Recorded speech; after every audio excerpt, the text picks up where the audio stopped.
Welcome to What's in Stock, where I try to recreate hit productions using only stock plugins. Let's get into it. First things first, we need to recreate that bass. There's this one bass in Retro Synth, again a stock Logic plugin, that if I recall is really close to that sound already. So, this one. Here we go. So that's already pretty close. There's two things. I think it's a little bit aggressive, and that click at the top, I don't really hear that in the original. Let's tweak this envelope a little. Okay, that's closer to me. Let me give it a little bit more open. And that click that you hear at the top, I don't want that. It's like a tick, tick, tick every time. Increase the attack so it doesn't click so much here on the envelope.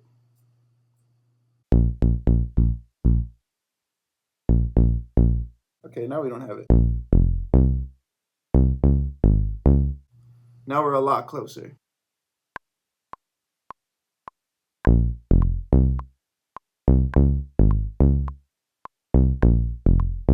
It's pretty close, but their sustains for a little longer. The decay's not as fast on theirs as it is on mine. So let me tweak it a little bit and we'll get it.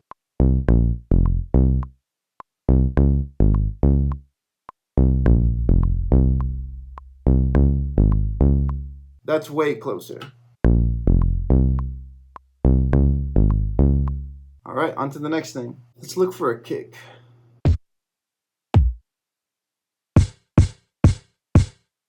All right, let's find a clap. That's pretty freaking close. Let me finish putting this drum kit together and then we'll come back. All right, so here's all the percussive elements.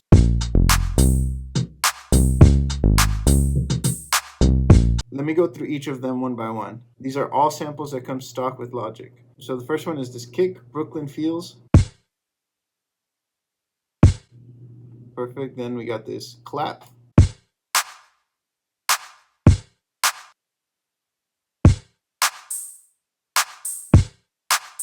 Then we have this other hi-hat that's playing along with it.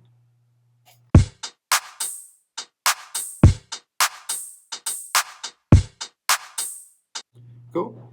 And then there's this, like, it sounds like a secondary kick or something that's like bumping there.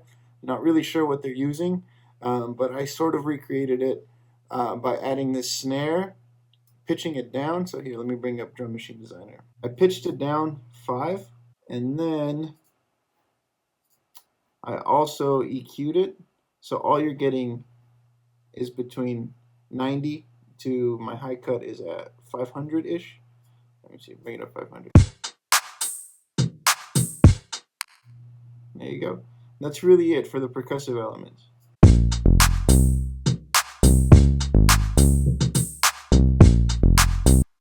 All right, let's find that other little like clicky thing that's going left and right. Might have to listen to it on headphones again, make sure I'm getting close to it.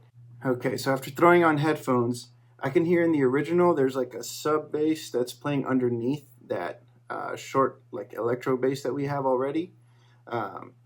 So I found that here as it's called deep sub bass in Logic, and it's just one of the stock ones. Again, I just looked up sub and I found deep sub bass, and that's what I'm using here. It's from Alchemy, also a stock Logic plugin. I did EQ it. I cut out all the highs.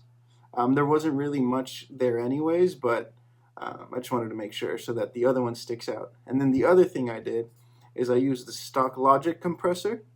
I used the stock Logic compressor and I sidechained it to the punchy electro, so to that other bass that we have. I sidechained it to that so that anytime that hits, it ducks the sub. That way they don't clash. Played with the threshold, the ratio a little bit, and attacking the release and the knee a tiny bit. And now we have this.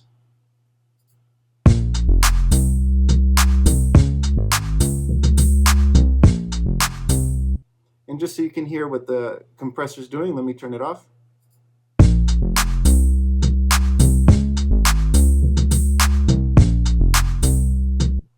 Back on.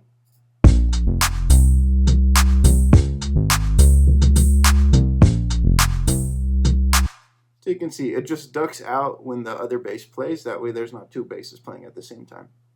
All right, let's go find this little percussion that's kind of happening left and right. I'm going to try recording some sort of like beatboxy element and see if I can get something close to it before we have to use any third-party plugins. Check, check, check.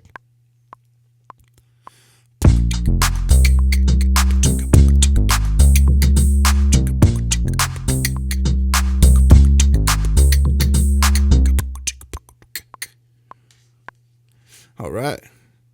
I think that might work. I just got to filter it a little bit and do some EQing, some compression, and I think it'll work. Let's hear what we got.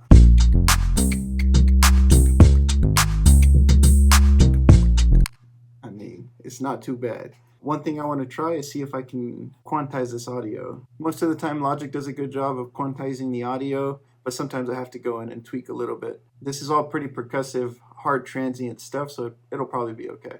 Turn on the flex, turn on flex, and we're gonna quantize 16ths.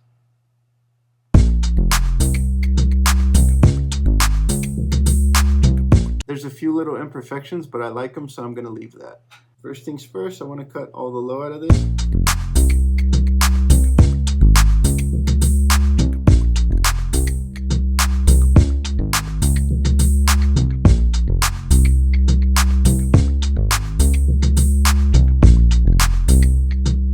I like the first half better. This came out way cooler, so I'm gonna get rid of the second half. Let's hear that.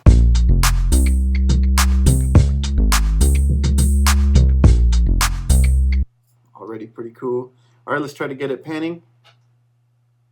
I'm gonna use the tremolo. I'm gonna go mono to stereo so that we can start getting width.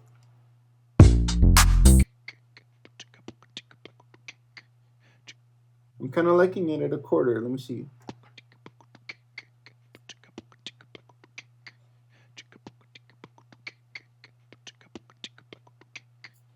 Cool. Took away some of the smoothness just so it goes a little more aggressively left and right. And here we got it. If you're listening on headphones, you'll be able to hear that stereo pan.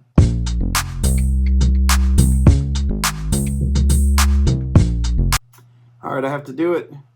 There's like these like little claps happening, and I just don't know if I can nail that on a microphone. So I'm gonna look for some clap, like a clap loop in Splice, and that's pretty much it. It's a pretty simple production.